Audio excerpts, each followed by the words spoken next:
Welcome, engineers and data experts. At Canary, we know that engineers have big ideas of what they want to do with their data. They want to store everything, do it at a high polling rate, make that data available to everyone in the organization who needs access to it, and finally, interpret and act on their data, maximizing the potential of their operation. At the end of the day, it comes down to this. Engineers want to use their data. The right tools can give you the power to transform your team, making it easy to use your process data, automating workflows within your organizations, ultimately unleashing the data rock stars that already exist on your teams. But there are big problems that prevent engineers and companies from effectively using their data. So what is currently holding you back? Database management can leave you feeling frustrated and stuck. Continuing operations with a production mindset while balancing security is a challenge. And maximizing time series data with other solutions on the market is just way too expensive. The return on investment may not be realized for years and years. But with the Canary system, you can transform your operation. Canary provides the ability to collect and store vast amounts of process data, adds context to your data, which makes it more relevant, and finally gives your team easy-to-use tools and secure database access. Welcome to our webinar, Making the Most of Your Process Data. My name is Kyle Kensinger, and I'm a solution consultant with Canary. I will lead you through the presentation today, and then joining us for the live demo of our software is Sean Ebersole, and Sean is a senior solution consultant with Canary. To begin, I will provide an overview of the Canary system. Sean will follow up with his live demo, and then I will go over the pricing model for the Canary system. At the end, we can wrap up by answering your questions, but if you do have any questions, we have Don Mass standing by, and he will answer your questions live in the chat. Now, today's all about data, and I'm really excited to talk to you about how Canary can help you easily use your process data to make the right operational decisions. For over 35 years, Canary has helped engineers and organizations just like yours. The Canary system has been installed over 19,000 times in over 55 countries and more than 20 industries around the globe. The Canary solution is a great fit for large enterprise solutions, small utilities, and everything else in between. Every company we work with has the same core ideas of what they want to do with their data. Customers and system integrators trust Canary to guide them through the process of transforming complex data into easy to understand information. And from a single site to hundreds of facilities, the Canary platform is designed to make using your process data easy. And as you learn about the Canary system, remember that not every deployment will require the full scope of the system in order to solve your data problems.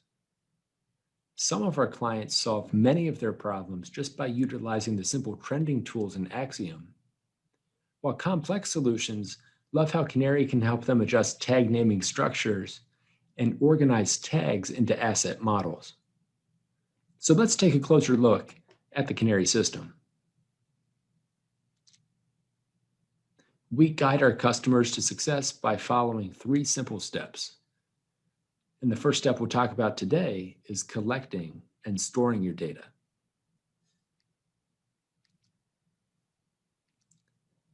It all starts with Canary collectors.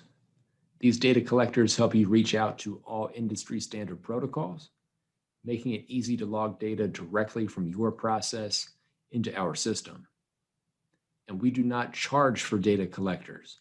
These are all included as part of the Canary system.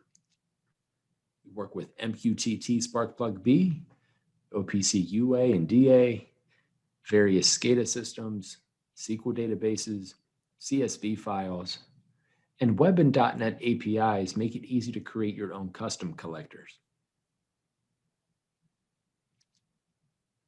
A typical architecture would look something like this, with your PLCs and devices out in the field, and you probably already have an OPC server or an MQTT broker that your devices are speaking to. We would install the collector software on the OPC server, then build out a Canary Historian server with the rest of our software, which the client tools would connect to. Now, it's important to note the Historian does not impact the PLCs or the devices, and it can't write records back through an OPC server or an MQTT broker to those devices. The client tools have no way to impact the OPC server because that access stops at the Historian.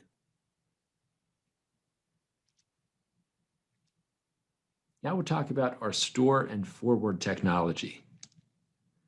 The Canary collector will be installed local to your OPC server or MQTT broker machine.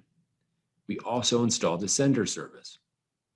Now the sender service will point across the network to the Canary Historian, where it is matched to a receiver service that's local to the Historian. The data is configured with the Canary collector. The sender service pulls that data from the OPC server and then pushes it across the network to the receiver service.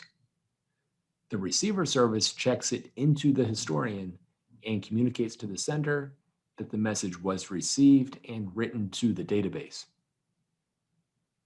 Now, if for any reason the network is not available, that's okay because all the data will be cached locally. And the admin is notified that we're no longer receiving data into the Historian from that logging instance. Then when the network connection is available again, we will automatically backfill the data in real time. The system allows for dual logging and sending data from one sender to multiple receivers and Historians.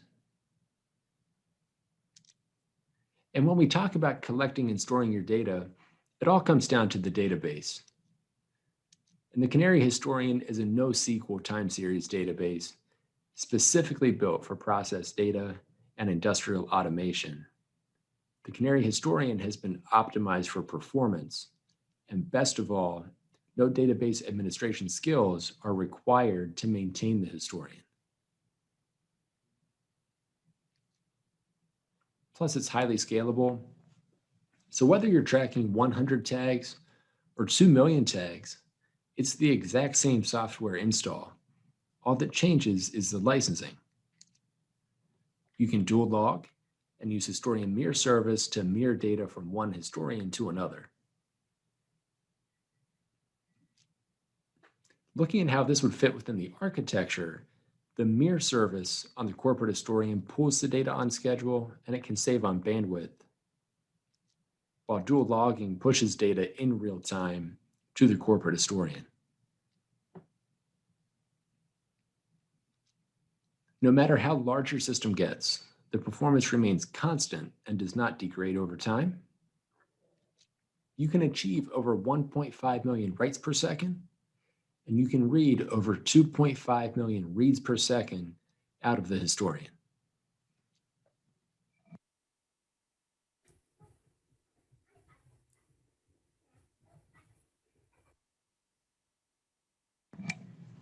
So recently, one of our larger user groups of upstream oil and gas, we were asked to do a test of 1 million updates per second on standard server equipment. And so 4 different machines were built out, each machine with 250,000 tags in the sender service.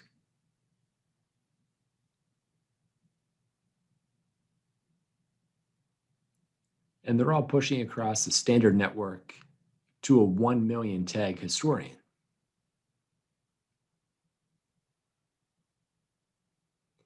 If we look at the Historian, what you'll see is the receiver service picking up those million tags and moving them into the Historian. And there is little fluctuation in the updates per second. That's where store and forward comes into play.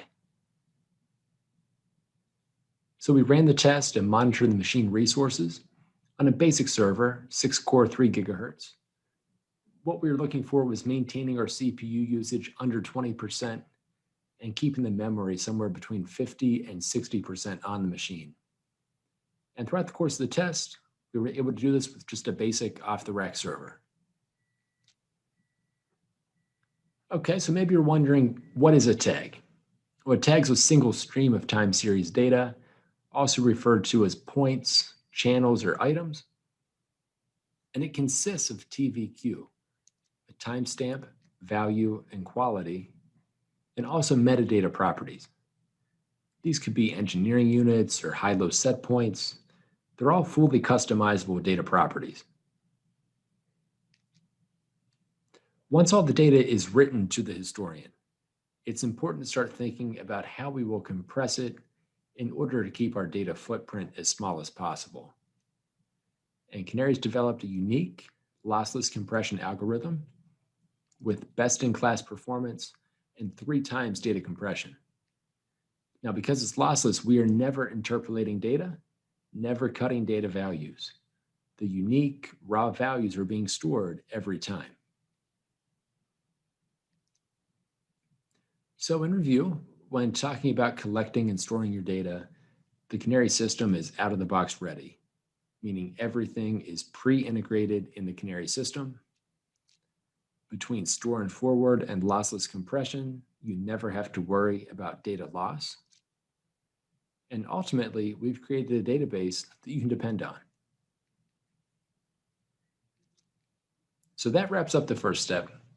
And if you have any questions, like I said, please go ahead and drop them in the Q&A. And Don Mast will be happy to answer your questions live in the chat.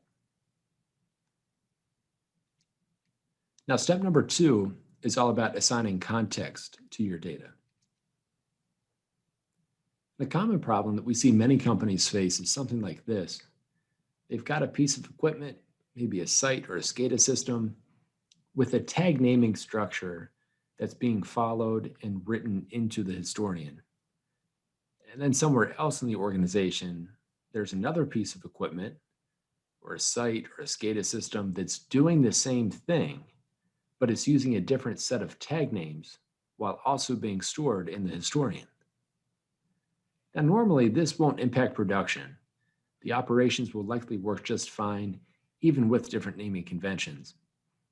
However, it does create a big problem when your engineers are trying to generate reports on the data and trend the data, just trying to learn from that data because they're forced to remember all of these different tag naming structures. So imagine if you could leave the operation alone, not change the PLC, not change the SCADA system, but unify the naming space so that for reporting purposes, all of your tags follow one desired format. And with the Canary system, that's exactly what you can do. You can create virtual views of the data, influencing how the client can interact with the data without altering the data in its physical storage. When a client reads data from the historian, the view service is the filter that they look through to browse, retrieve tags, and read data from the historian. By utilizing the view service, you can essentially change the way the client sees and interacts with the data inside the historian. You can reshape and alias the tag format without changing the historical record. If you create multiple views of the historical record, then you can offer very specific security-based permissions to the client of how they see the data inside the historian. So does the client see the data through filter 1 or filter 2? Well, Canary's given the admin the power to control who can access the data based on the needs of the organization. This is accomplished through security permissions or Active Directory login. And the virtual views offers tremendous functionality because login configurations are fully customizable. Now here's an example of how virtual views can assign context to your data. Inside the historian, you've got these 10 pieces of I/O. Let's apply a virtual view, and now the client sees this unified naming space. If we switch it over to line 2, the client will still see the same format, but the tags retain their uniqueness. Notice that client view as I switch back to line number 1.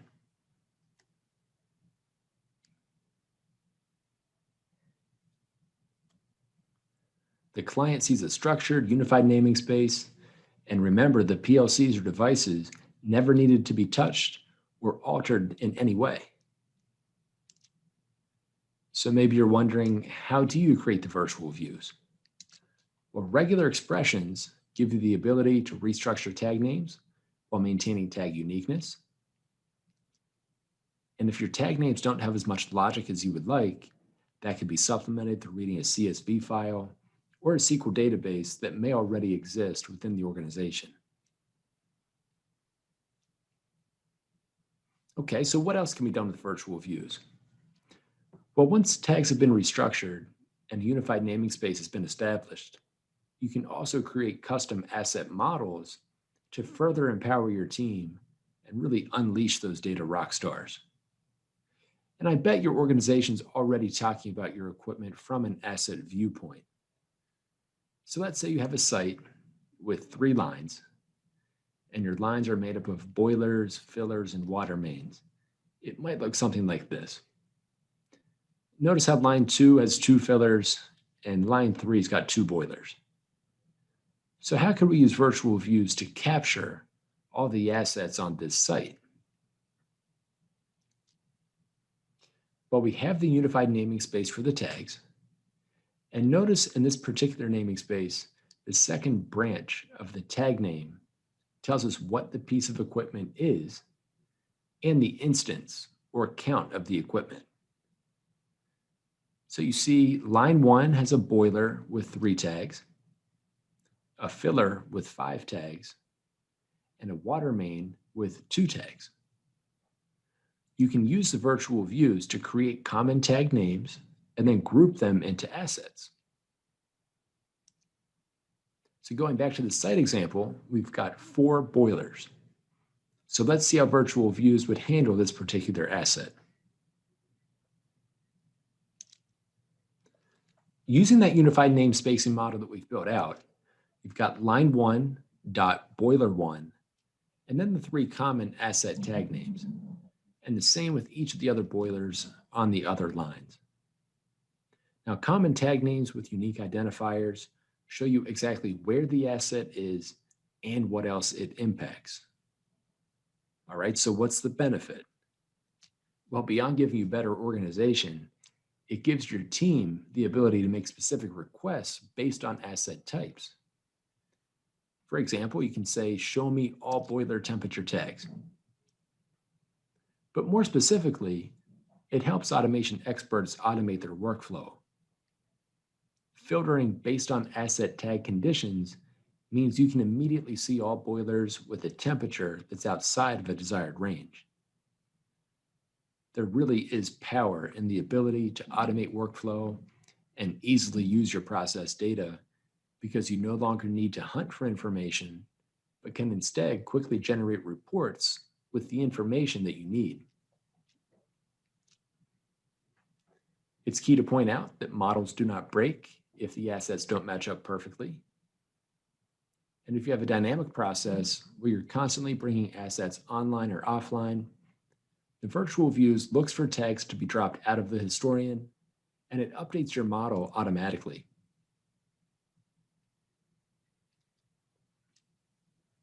So now that you've been introduced to virtual views, let's move on and examine another way Canary can assign context to your data. The next piece of software we'll talk about is the calculation engine. If you think about it, your car's dashboard is feeding you raw process data, like how fast you're going, how many miles are on the odometer, how much fuel is left in the tank. That's all raw data. Now, if a check engine light comes on, you're looking at condition-based data. And many cars today also have an indicator of range, or how many miles you can drive given your current fuel level. So it's running some type of calculation to estimate that KPI. If we look at these three different types of data, traditionally in the historian, all we have is raw data.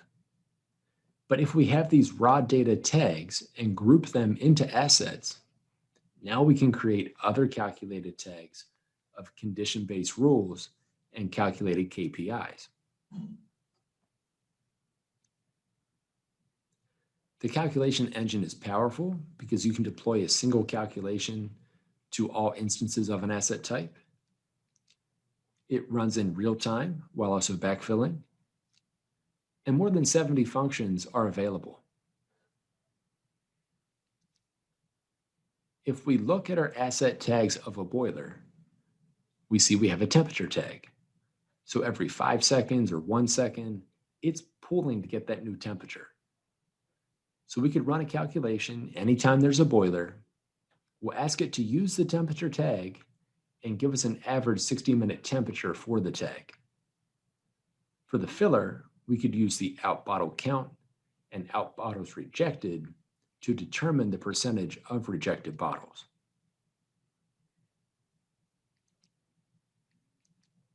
And just like you can do condition-based tag calculations, you can also key off those calculations to monitor asset health. So you can create a series of logic or rules to determine whether an asset is in an alert state or not, and then do reporting and pull analytics based around the events. Event monitoring provides condition-based asset monitoring, reporting based on event performance, as well as analytics surrounding the event durations. Now, constructing a rule is the trigger for the event. And a simple rule would be to start the event if the level of a tank gets below 25% and the temperature of the liquid gets above 80 degrees. And so we ran this with simulation data, and what we got back is a list of instances of events within the conditions we've structured at various sites. And notice you get the source, the start and end time, the duration, as well as analytic properties associated with the event. All this information is customizable, and it can be tailored to fit your needs. So that wraps up step number 2. And now we'll focus our attention on maximizing your operation. This is where we'll talk about different pieces of software that are client-facing. And it all starts with Axiom, which is our trending, dashboarding, and reporting tool. It's built with HTML, so it works with any modern web browser. Axiom is designed for self-serve reporting. It changes the traditional model of the client asking the SCADA team to produce a trend chart and makes it easy for the end user to produce their own trend charts. Here's a few examples of charts we've produced in Axiom. It's easy to incorporate trend charts and tables of data. You can also add things like donut gauges or spark lines.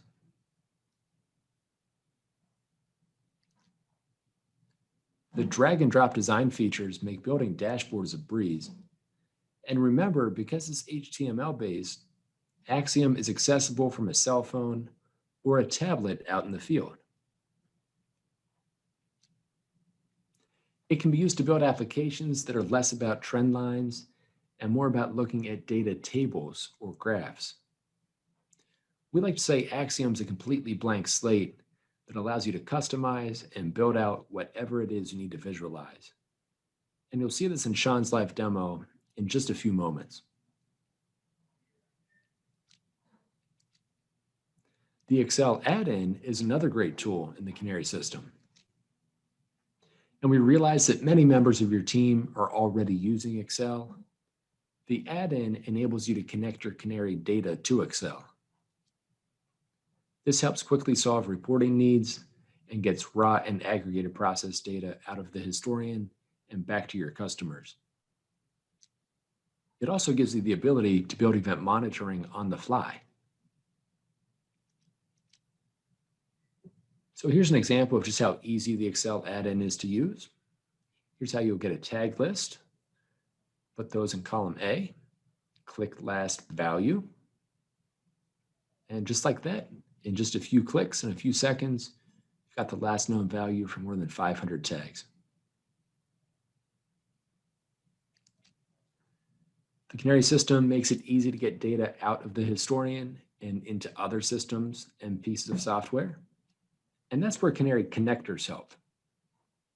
These can include our publish service, web API, MQTT publishing client, SCADA connectors, an ODBC connector to expose the historian in a SQL-like manner to make queries against the database, and an OPC HDA server speaks directly to our historian. Other than the ODBC connector, which can be added for a small fee, we do not charge for data connectors. This way you can configure a deployment that will meet your needs without worrying about the impact to the bottom line. All right, so that wraps up the 3 steps of how we can help you on your journey to digital transformation. Now we're going to go ahead and kick off the live demo, and Sean's going to show you just how easy it is to use. Well, what I'd like to do in the remaining time is kind of take you through a step-by-step process of installing the system up through creating a screen like you can see right now in Axiom. And so I'll wear a couple different hats. First, I'll start by putting on the hat of a system administrator and how we would initially configure the system. So I'll kind of start there first. So whenever you would purchase or want to demo the system, you would contact your Canary representative, and they would give you a link to download our Canary System installer. So this is what it looks like. So you would initially just check off the individual components that relate to the configuration of the system you'll be using, and once you have those items selected, you would just simply hit the install button, and it takes like 5 minutes or so. It's a pretty quick, easy, painless process to install the system. Now, once you have it installed, you'll be able to launch the Canary admin or Canary administrator. And this is what that looks like. There's different blue tiles. These are all clickable. Each of these tiles represents a certain component to the Canary system that you can administer. So initially, you would want to go to the license tile. And this is where you could go ahead and pull down the license for your system off of our license server. And you can do that over here on the right, where you can add license through internet. You just fill out the simple form and then just check off the components of the system you would like to install and just license, and just click the Get License button. Now my system's already licensed, but once you click that, you'll see all the different components that you have a license for. So at this point, we're really set to begin configuring the system to start collecting data. What I'll do is I'm going to use our OPC collector. You recall Kyle mentioned we have different collectors. So we want to collect data, in this case, via OPC UA. So under my configuration, I want to create a new session. And this is where I'll go ahead and first, under session settings, I'll need to tell the system where we're going to send the data to. So I can have multiple sessions. I'll just keep this defaulted to session 1. Now I need to put in the historian machine name or IP address here where the actual Canary Historian is installed. And then I'll need to pick a data set. And a data set's nothing more than like a subgrouping of similar tags. If I don't see the data set I want to send the data to, I can even create it on the fly. So let's just say I want to create one called Thursday Demo. Now I need to subscribe to the actual device where the source of the data is coming from. So I can go ahead under the OPC server, and here's why I need to put in either a host name, the name of the machine maybe, or a URL. So I happen to have the name of the machine handy here that I want to connect to, and then it'll ask me to put in a port number. So I have everything set. So now I can actually start browsing this OPC device for the tags I want to log data to. So here's all the different nodes on that particular OPC device. The very last node here I'm going to expand. And these would be, I'll just pick this one. These will be some tags I want to actually log data to. So I can just either select some or all. I'll just select all of them here. Go ahead and say okay. So that creates my tag list. Now I can add other metadata properties to each of the tags. For example, if I highlight, one of my tags, let's say kilowatts, you see there's individual tag settings. Now, if I wanted to add other settings here, other fields for metadata properties, I could actually come to where we have our tag property menu, and I can either pick from a list of extra metadata properties we already have pre-formatted, maybe like description and engineering units, but I can also put in custom metadata properties. So let's say I want to, put in a location. So I want to add these 3 into my list now. I'll just apply that. So it gives me 3 extra columns. So I could now start assigning properties to each tag based on, the individual metadata property. So individually, I can, add in maybe for my kilowatts, like I want to put in maybe engineering units, I want to put in KW, and then location, maybe Southeast. Now I did that individually, and that can be quite time consuming. So we actually give you the ability, if you wanted to, instead of browsing the device for the tags, if you already have the information in an Excel spreadsheet, you could actually just paste in the Excel spreadsheet instead of browsing and putting in all the different descriptions and units. It'll be a big time saver that way for you. But in this case, I'm going to say, hey, everything's fine with my list of tags. I'm going to go ahead and apply my changes here. It's going to go ahead and create that data set that I would like to send the data to. So at this point, I have my tag list all set. I'm going to go back to the main status page, and I can see I have a session that's ready to go. There was the name of the session.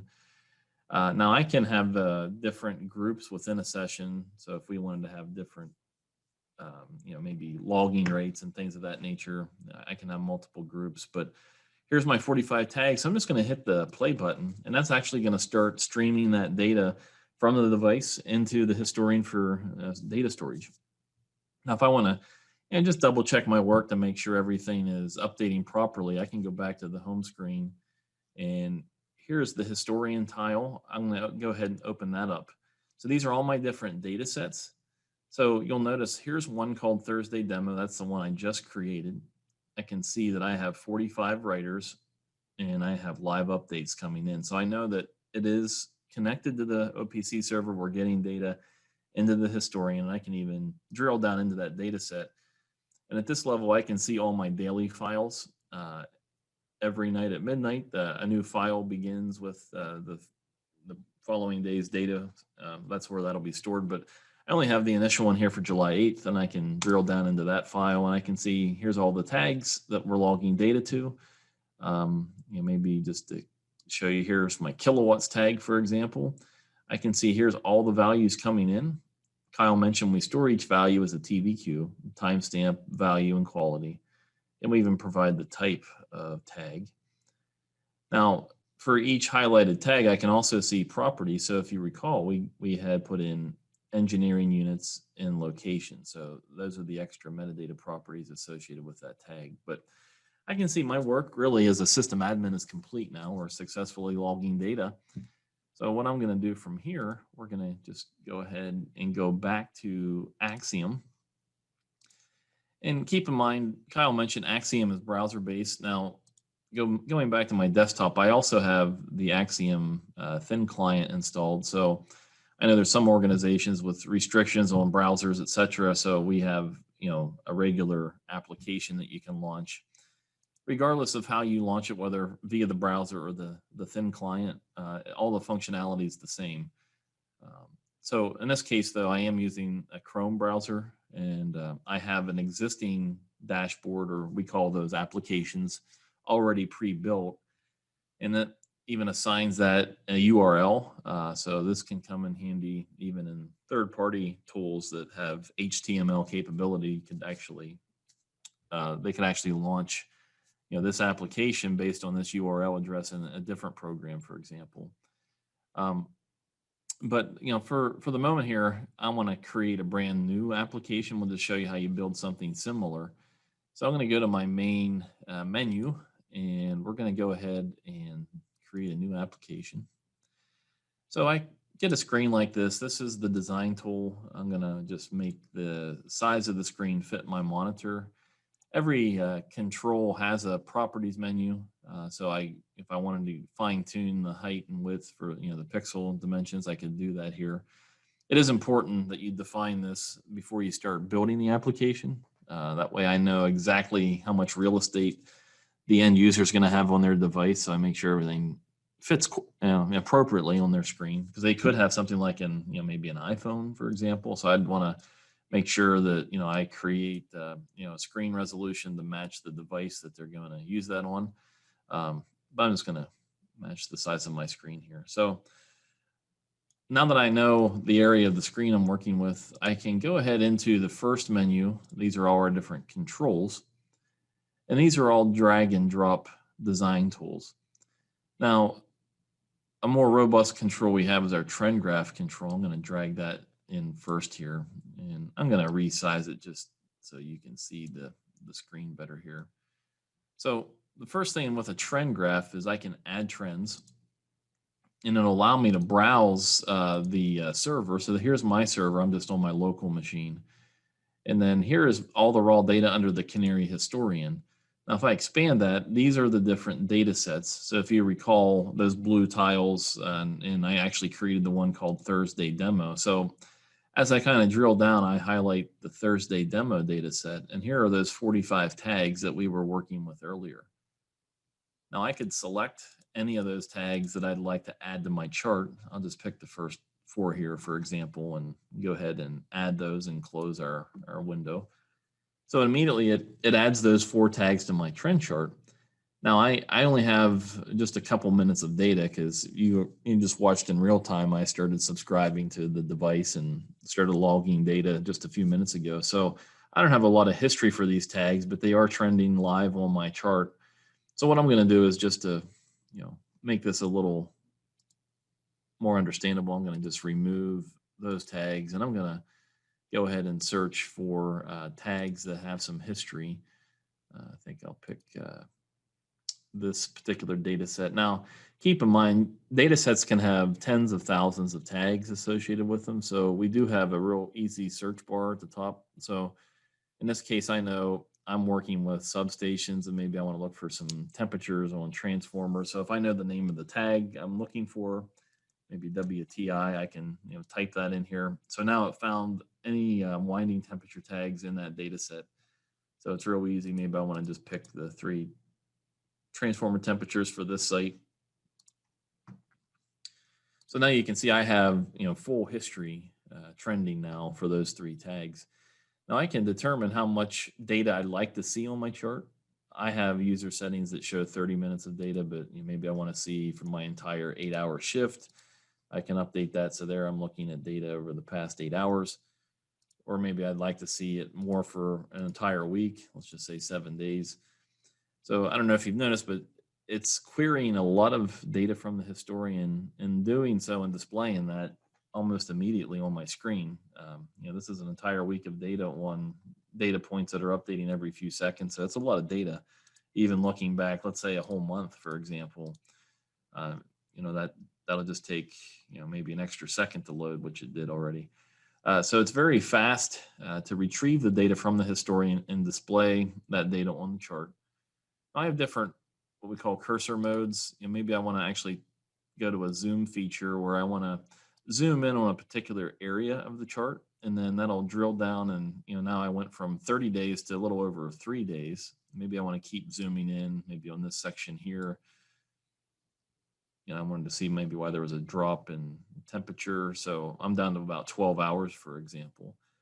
And maybe, I know just, based on, my work out in the field, the reason we had some issues, maybe I had to do some maintenance on some of these assets, and I want to put a note in. I can actually turn on the annotate feature, and maybe right here on this trend, I want to drop in a note.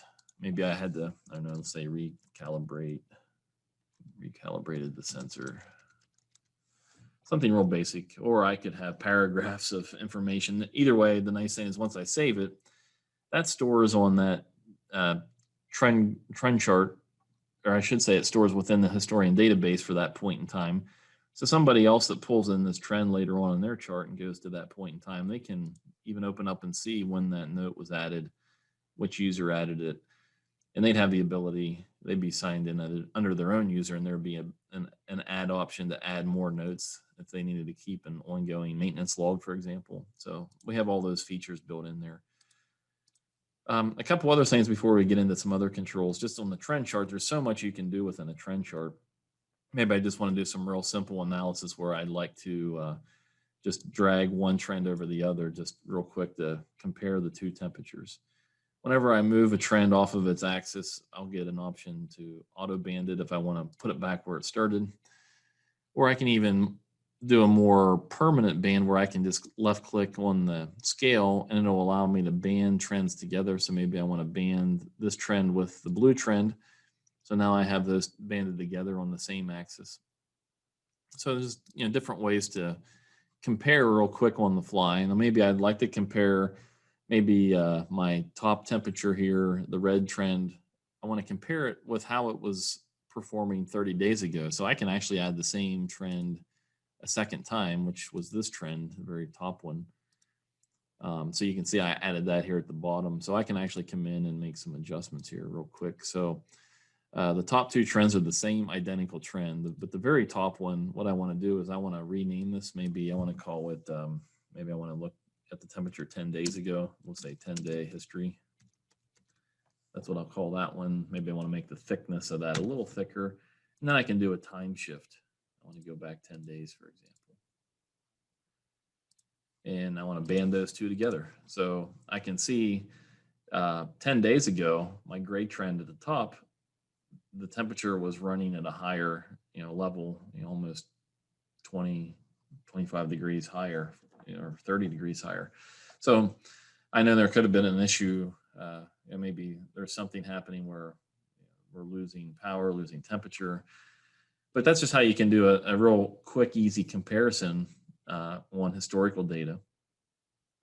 Now, one other thing here, let's just say, for example, I'm more interested in not so much the historical data here. I'm going to remove this one, but what I want to do is create an average trend of these three live temperatures. I have a calculation tool I can use, and I could name this like my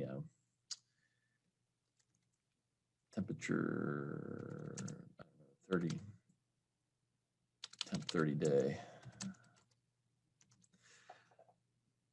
So I want to see an average over the past 30 days, or I'll just do an average temperature, live temperature. And in my equation, I can come in and just choose the tags. Maybe I just want to add those three temperatures together and then divide by 3. So that's just the basic average temperature. So you can see it added an orange trend at the bottom automatically. So this is actually the average reading of the other 3 trends. So again, maybe I wanted to compare the average with the blue trend here. I can kind of see how close they are or how far apart they are. It's real easy to analyze those type of things. I'm going to go ahead and resize this trend chart because I want to make some room here for some other controls to add to our dashboard. Now, a real nice tool to compare assets, as Kyle mentioned, we have our virtual views, and this is how we take advantage of trending or actually comparing assets within Axiom using this tool called Asset Template. So I can drop that in, and as soon as I drop it into my application, it already knows that, hey, I need to look for virtual views. So I have 3 different virtual views kind of built in my system already. So I'm going to pick the substation view, and then I can go and choose which asset I want to do a comparison on. So maybe I want to compare transformers. So we'll go ahead and apply that. So immediately it finds I have 13 different transformer assets inside of that virtual view. So what it does, it creates 13 individual asset cards, 1 per transformer in this case. And I can, resize each, the card. So anything I do on one of these little mini, what we call asset cards, reflects across all the other ones. So as I start adding controls, you'll see how it'll propagate all that work across the other 12. So let's say I want to put in a donut gauge right here. So I can drop it in, and it's going to say, okay, well, we know when we created the asset model, under our virtual view for transformer, we said a transformer consists of these 5 tags. So maybe I want to focus on our winding temperatures.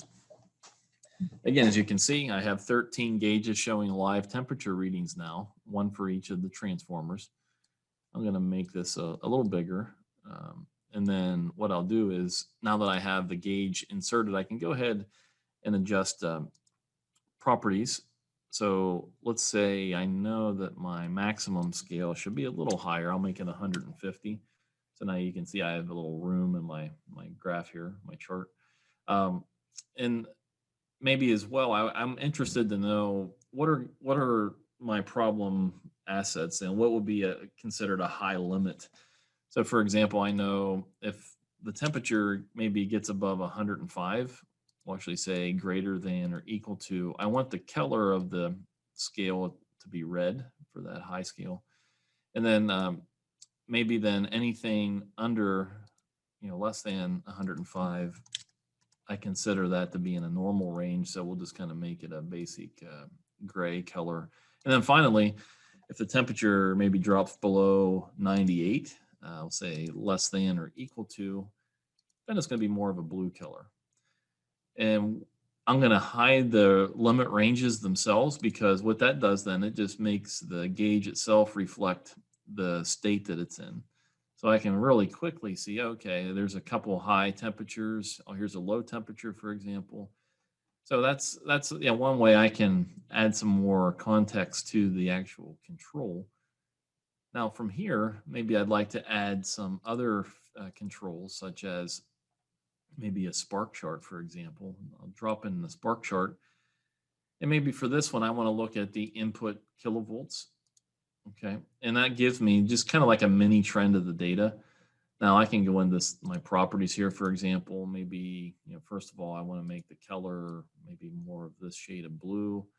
And maybe I want to adjust the scaling or the size of the actual spark chart. And then I'm going to, at the top here, I'm actually going to put in a label just so I know that we're looking at input kilovolts. We'll just make the font a little bigger and center that. And then this will be input kilovolts. And maybe I'd also, because I'm right now just kind of looking at the shape of the data, but maybe I want to put in scaling here, so I can actually come into my properties for the spark chart and make the scaling visible, or even come in and add a control, which will show the actual value, put a value box here for that input kilovolts. So again, you can see, again, everything's kind of propagating down. One change I make and one reflects down across all the assets. So I can see here's the live kilovolts, here's the live temperature. Now further, as thinking ahead, maybe for the operator, they don't want to have to scroll down through all 13 assets, or keep in mind, there could be an asset type that has hundreds on this list. So I could even put in here under the properties, I could put in a filter, for example. So here I could say, okay, I only want to see any of my transformers that have the winding temperature. So I'll put that in here. Here's the name of the tag that's greater than, let's say, 108 degrees. So you can see I only have 2 that match that filter criteria. And I could even say, hey, I want this to refresh every minute. So that way, if I have this in live mode, I'll just hit my toggle switch here. So this is actually in live mode. So the operator can just see, hey, I got 2 assets that are above 108 degrees right now. Or I could even make this list.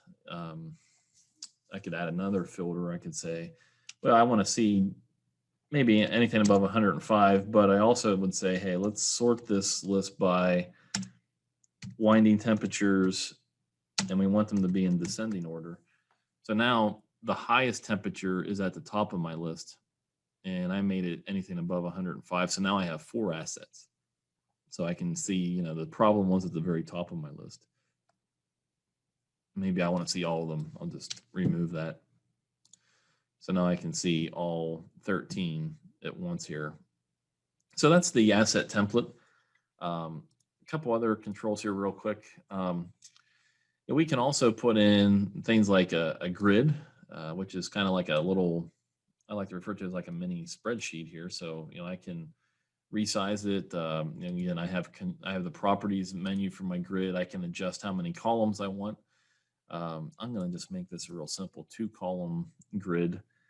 And what I'm going to do then is I'm going to link it to my substation asset. I'm going to stick with my transformers again. So what will happen here is it'll immediately fill out my sheet, my grid with all 13 transformers. And then I can come in here because maybe I just want to focus on a certain KPI for that transformer. I'm going to put in the second column a value box. We'll just drop that in there. And I want to look at the oil levels. So I can kind of see what the current oil level is for each of those transformers now. So I can actually have multiple screens. So maybe I want to add a second screen, and it's the same concept. I need to adjust the screen size, but here I want to do more of a report. Let's just use my bar chart report. I'm going to drop this in here. And now I want to compare, I don't know, maybe, these three assets. And what I'm going to do here, though, is under my properties, first I'm going to make this the size of the screen here that I'm looking at. And then I want to come down here to the properties and say, okay, I want to look at maybe an 8-hour time duration. And I want to see the time average on each of those assets maybe every hour. So I just want to see the hourly average. So here we see starting at 4 a.m., here was the average temperatures for each of these assets, each of these transformers, for the 8-hour period.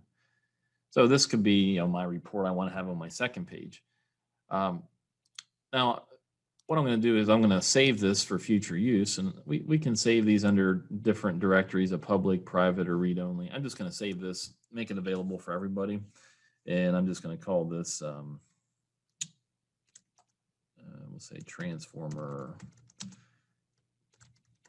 Thursday demo report. Okay, so I saved that. Now what I can do is for future use, or I should say not only just for future use, but maybe I want to have this generate as an automated report. We have a report scheduler feature where I can schedule a report based on an Axiom application. So I can say, okay, here was our Thursday demo report, and I want this to run weekly on maybe Mondays. And I can even pick a time. I'll just say, hey, I want this at 5 a.m. Monday morning. I want this report generated automatically and emailed to my email address, or I could put a comma and put other email addresses, even include it as an attachment in the email. So once I add that, now that report's going to be sent to me at 5 a.m. every Monday.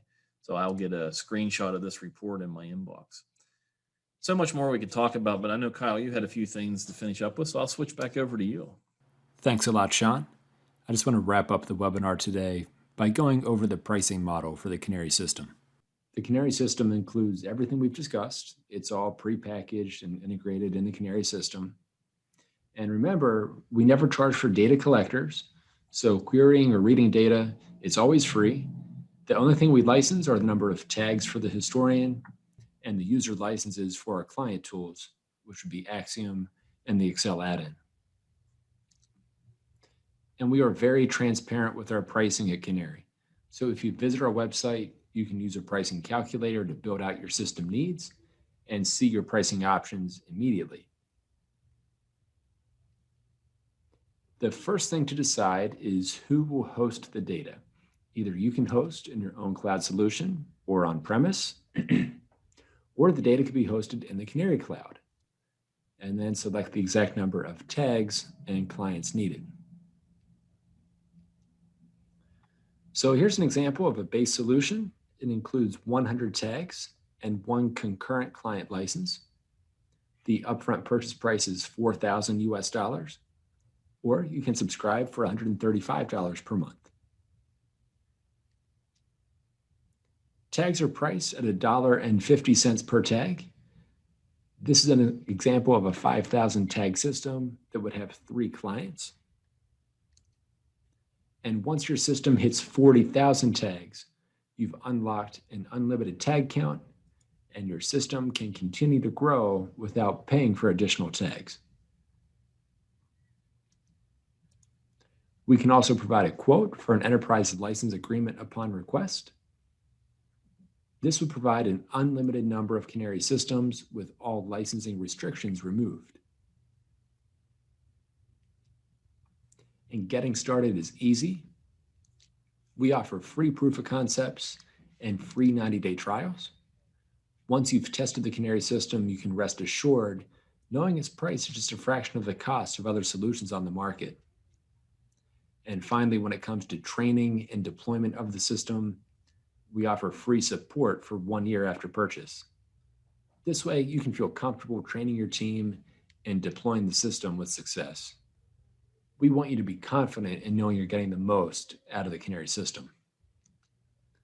So I want to thank you all for your time and attention today. At this point, we will open it up to your questions, so feel free to use those Zoom features and drop any remaining questions you have in the Q&A.